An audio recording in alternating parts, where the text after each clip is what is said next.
ایک لاپرواہی کا مظاہرہ کیا گیا ان اداروں کی جانب سے جو ذمہ دار تھے ہیلتھ اینڈ سیفٹی کو لے کے، وہاں پہ احتیاطی تدابیر کے حوالے سے جو ذمہ داریاں ان پہ عائد ہوتی تھی، اس انسیڈنٹ کے بعد اپنے اوپر سے ذمہ داریوں کا بوجھ اتارنے کے لیے ایک غلط قسم کی معلومات دی گئی.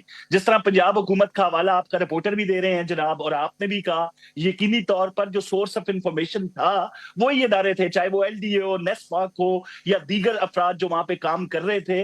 وہ جس طرح کی انفارمیشن دے رہے تھے ٹیکنیکل بنیادوں پہ کہ جگہ کی جو گہرائی ہے وہ اتنی نہیں ہے کہ کوئی انسانی جان اس سے گزر سکے، انہی معلومات کی بنا پہ کچھ ذمہ داران کی جانب سے میڈیا کو کچھ ٹکٹ دیے جاتے ہیں. یقینی طور پر میں پھر کہوں گا کہ ایک ایسی میڈم سی ایم جو کھل کے اس بات کا اظہار کر رہی ہو کہ فرات کنارے مرے کتے کی ذمہ داری اگر خلفائے راشدین اپنے سر لیتے ہیں تو میں بھی بالکل انہی کی مقلد ہوں، اور میری ذمہ داری ہے ہر انسانی جان جو پنجاب کے اندر ضائع ہوتی ہے.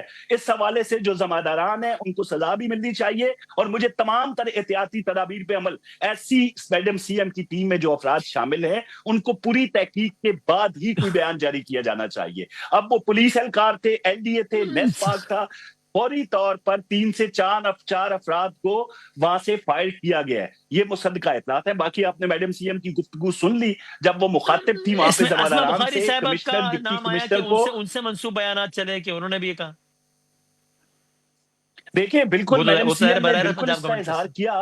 اور وہ دیکھیں سورس آف انفارمیشن اس وقت کیا تھا وسیم، وہی افراد جو جائے وقوع پہ موجود تھے، وہ جو انفارمیشن منسٹر ہے، جو منسٹری آف انفارمیشن ہے، اس کو جو اطلاعات دے رہے تھے انہی کو سامنے رکھ کے ایک بیان جاری ہوتا ہے. لیکن کیا خوبصورت بات کی میڈم سی ایم نے، پوری قوم نے سنا ان کو براہ راست کہ میرا بچہ ہوتا، آپ افراد جو بیٹھے ہوئے ہیں، اگر ان کا کوئی بچہ ہوتا تو نظام ہل کے رہ جاتا. یہ جو مین ہول ہوتے ہیں کھلے، ان میں گرتا کون ہے؟ غریب کا بچہ جو وہاں پہ چل رہے ہوتے ہیں. تو اس پہ کسی قسم کی لاپرواہی نہیں کی جائے گی. جو بھی ذمہ داران ہے، چاہے ان کا تعلق پولیس سے ہے، ریسکیو 112 سے ہے، نیسفاک سے ہے، ایل ڈی اے سے ہے، کئی لوگوں کو معطل کیا جا چکے ہیں. ایک کرمنل قسم کی نیگلیجنس ہے، اس کو میں یہ بالکل اس کو اسی طرح ہی کہوں گا نا. یہ لاپرواہی نہیں ہو سکتی، یہ مجرمانہ قسم کی ایک لاپرواہی ہے وسیم، اور اس کو ہم مان چکے ہیں، تسلیم کر چکے ہیں. میڈم سی ایم نے پوری قوم کے سامنے کہہ دی ہے. اب یہ نہیں ہو سکتا کہ آپ کہیں جی کہ بس مٹی پاؤ اور آگے جاؤ.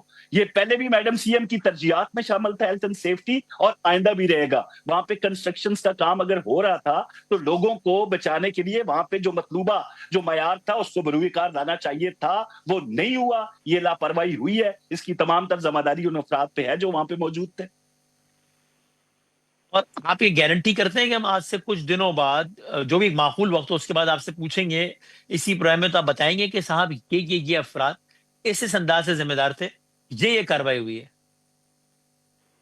دیکھیں براہ راست اگر کمشنر کو مخاطب کر کے میڈم سی ایم کہہ رہی ہیں کہ آپ ذمہ دار ہیں، ڈی سی صاحب آپ ذمہ دار ہیں، تو یقینی طور پر اس سے جو چھوٹے پیمانے کے جو افسران ہیں میرے خیال میں کسی کی بچت ہوگی نہیں. اور اس جو واقعہ ہے قابل افسوس واقعہ، اس کو مثال بنا کے آگے جو احتیاطی تدابیر جتنا بھی ممکن ہو سکا وہ پنجاب حکومت کرے گی اور کر رہی ہے. میڈم سی ایم 6 مہینے ہو گئے ہیں مسلسل ہیلتھ اینڈ سیفٹی کو لے کے، مین ہولز کو لے کے باقاعدہ طور پر ڈی سیز کو، متعلقہ انتظامیہ کو یہ ہدایات دیتی نظر آتی ہیں. تو یہ جس طرح کی لاپرواہی کی گئی ہے، یقینی طور پر ذمہ دار بچ نہیں پائیں گے اس سے.